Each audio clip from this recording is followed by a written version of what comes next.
Alright, language explorers, so the strange case of Dr. Jekyl and Mr. Hyde. So, the story of the door, chapter 1.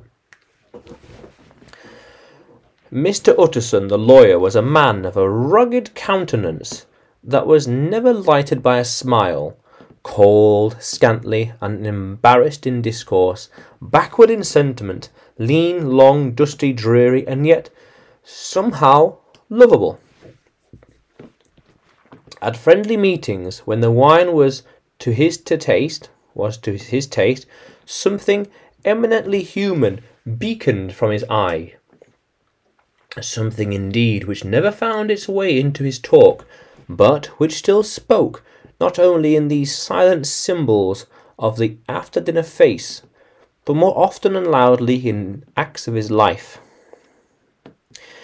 He was austere with himself, drank gin when he was alone, to mortify a taste of vintages. And though he enjoyed the theatre, he had not crossed the doors of one in 20 years. But he had an approved tolerance for others, sometimes wondering, almost with envy, at the high pressure of spirits involved in their misdeeds, and in any extremity inclined to help rather than to reprove. "I incline to Cain's heresy," he used to say quaintly. "I let my brother go to the devil in his own way." In this character, it was frequently his fortune to be the last reputable acquaintance and the last good influence in the lives of down-going men. And to such as these, so long as they came about his chamber, he never marked a shade of change in his demeanour. No doubt the feat was easy for Mr. Utterson, for he was undemonstrative at his best, and even his friendship seemed to be found in a similar catholicity of good nature. It is the mark of a modest man to accept his friendly circle ready-made from the hands of opportunity, and that was the lawyer's way. His friends were those of his own blood or those whom he had known for the longest. His affections, like ivy, were the growth of time. They implied no aptness in the object. Hence, no doubt the bond that united him to Mr. Richard Enfield, his distant kinsman and well-known man about the town, it was a nut to crack for many, what these could see in each other, for what subject they could find in common. It was reported by those who encountered them in their Sunday walks that they said nothing, looked singularly dull, and would hail with obvious relief of the appearance of a friend.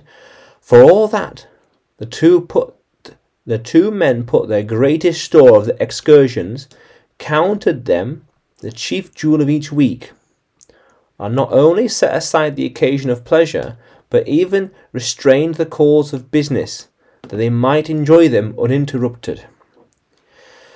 It chanced on one of these rambles that their way led them down a by-street in a busy quarter of London. This street was small, and what is all quiet, but it drove a thriving trade on the weekends. The inhabitants were all doing well, it seemed, and all emotionally hoping to do better, and laying out the surplus of their grains in quoetery, so that the shop front stood along that thoroughfare with an air of invitation, like rows of smiling saleswomen.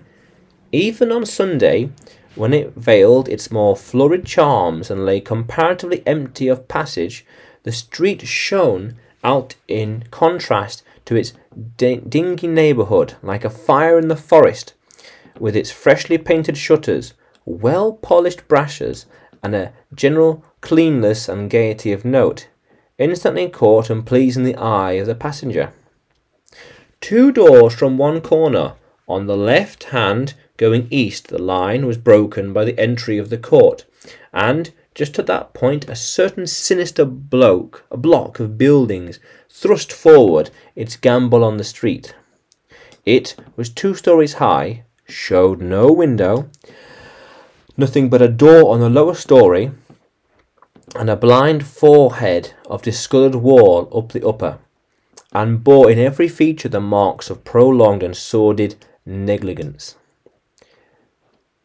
The door, which was equipped with neither bell nor knocker, was blistered and distrained. Tramps slouched into the recesses and struck matches on the panels. Children kept shop under the steps, and the schoolboy had tried his knife in the mouldings. And for close of a generation no one had appeared to drive away these random visitors or repair their ravages. Mr. Enfield and the lawyer were on the other side of the by-street, but when they came abreast of the entry, the former lifted up a cane and pointed. "Did you remark that door?" he asked, and when his companion had replied in the affirmative, "It is connected in my mind," he added, "with a very odd story." "Indeed," said Mr. Utterson, with a slight change of voice. "And what was that?" "Well, it was this way," returned Enfield.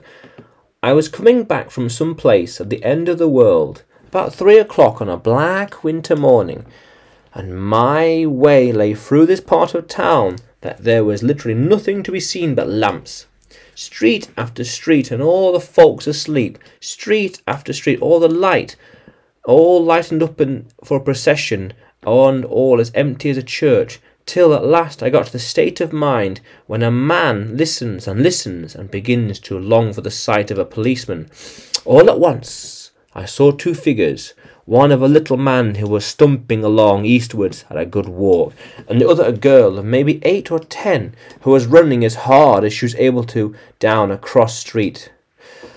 Well, sir, the two ran into one another naturally enough at the corner, and then came a horrible part of things, for the man trampled calmly over the child's body and left her screaming on the ground. It sounds nothing to hear, but it was hellish to see. It wasn't like a man, it was like a damned juggernaut.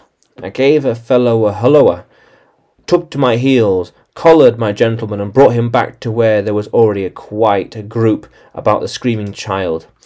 He was perfectly cool and made no resistance, but he gave me one look so ugly that it brought out the sweat of me like running. The people who had turned out were the girl's own family, and pretty soon the doctor for whom he had been sent put his appearance. Well, the child was not much worse, more frightened, according to the sore bones, and there you might have supposed he would be an end to it. But there was one curious circumstance. I had taken a loathing to my gentleman at first sight, so that the child's family, which was only natural, but the doctor's case was that struck with me. He was the unusual cut-and-dry apocryphy, of no particular age or colour, with a strong Edinburgh accent, and about as emotional as a bagpipe. Well, sir, he was like the rest of us. Every time he looked at my prisoner, I saw the sore bones turn sick and white with the desire to kill him. I knew what was in his mind, just as he knew what was in mine, and killing being out of his question, we did the next best. We told the man we could and would make out such a scandal out of this as should make the stink from one end of London to the other. If he had any friends or a credit, we would undertake that he should lose them. And all at once, as we were pitching it out red hot, we were keeping the women off him at best we could, for they were wild as harpies.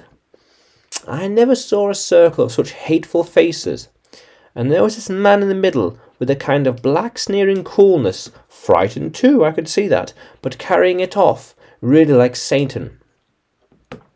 If you could choose to make capital out of this accident, said he, I am naturally helpless. I am naturally helpless. No gentleman that wishes to avoid a scene, he said. Name your figure. Well, we screwed him up in £100, the child's family. He would have clearly liked to stick out, but there was something about the lot of us that meant mischief, and at last he struck. The next thing was to get the money, and Where do you think he carried us off to the place with the door, whipped out the key, went in, and presumably came back with a matter of £10 in gold and a cheque for the balance in coots, drawn payable to the bearer, and signed the name I couldn't mention, though it's not the point of this story. But it was a matter at least very well known and often printed. The figure was stiff, but the signature was good for more than that of only it was genuine. I took the liberty of pointing out to the gentleman that the whole business looked apothecarical, and that the man does not, in real life, walk into a cellar door at 4 a.m. and come out with another man's cheque for close to £100. But he was quite easy and sneering. Set your mind at rest, he said. I will stay with you till the bank opens and cash the cheque myself. So we all set off, the doctor and the child's father, and our friend and myself, and passed the rest of the night in my chambers, and the next day, when we had breakfasted, went in with the body to the bank. I gave in the cheque myself, and I said I had every reason to believe it was a forgery. Not a bit of it. The cheque was genuine. Tut, tut, said Mr. Utterson. I see you feel as I do, said Mr. Enfield. Yes, it's a bad story, for my man was a fellow that nobody could have to do with, a really damnable man. And the person that drew the cheque is a very pink of the properties, celebrated too, and, what makes it worse, one of your fellows who do what they call good, blackmail, I suppose, an honest person, paying through the nose for some of your capers of his youth. Blackmail House is what I call the place with that door in consequence. Though, even that, you know, it is far more explaining all, he added, and with the words fell into a vein of musing. From this he was recalling by Mr. Utterson, asked rather suddenly, And you don't know if the drawer of the cheque lives there? A likely place, isn't it? Returned Mr. Enfield. But I thought to have noticed the address. He lives in some square or another. And you never asked about the place with the door, said Mr. Utterson. No, sir, I had a delicacy, was his reply. I feel strongly about putting questions. It partakes too much of the style of the day of judgment. You start a question, and it's like starting a stone. You sit quite on top of a hill, and away the stone goes, starting others, and presently some bland old bird, the last you would have thought of, is knocked on the head in his own back garden, and the family have to change their name. No, sir, I make it a rule of mine. The more it looks like Queer Street, the less I ask. A very good rule too, said the lawyer. But I have studied the place for myself, continued Mr. Enfield. It seems rather scarcely a house. There's no other door.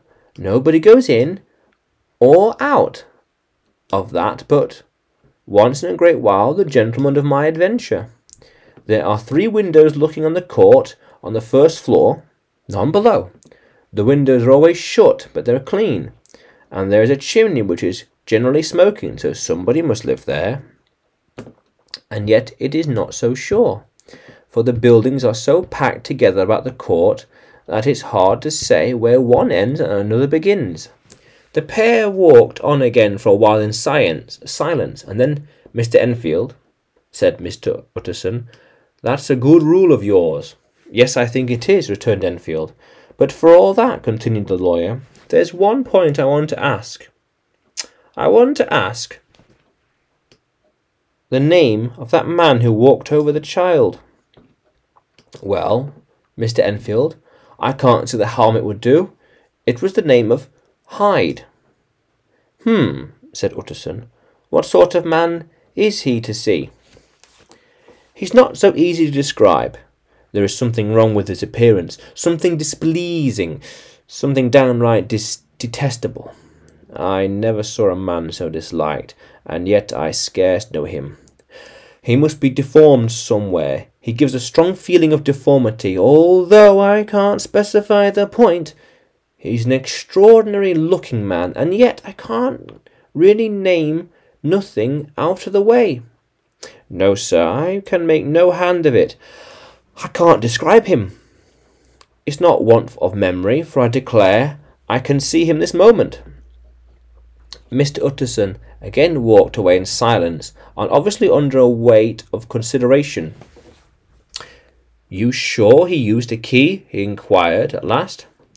"My dear sir," began Enfield, surprising out himself. "Yes, I know, Mr. Utterson, I know it must seem strange, but the fact is, if I do not ask you the name of the other party, it is because I know it already. You see, Richard, your tale has gone home. If you have been exact in any point, you had better correct it." "I think you might have warned me," returned the other with a touch of sullenness, "but I have been pedantically exact, as you call it. The fellow had a key, and what's more, he has it still. I saw him use it not a week ago." Mr. Utterson sighed deeply, but never said a word, and the young man presently resumed. "Here is another lesson to say nothing," said he.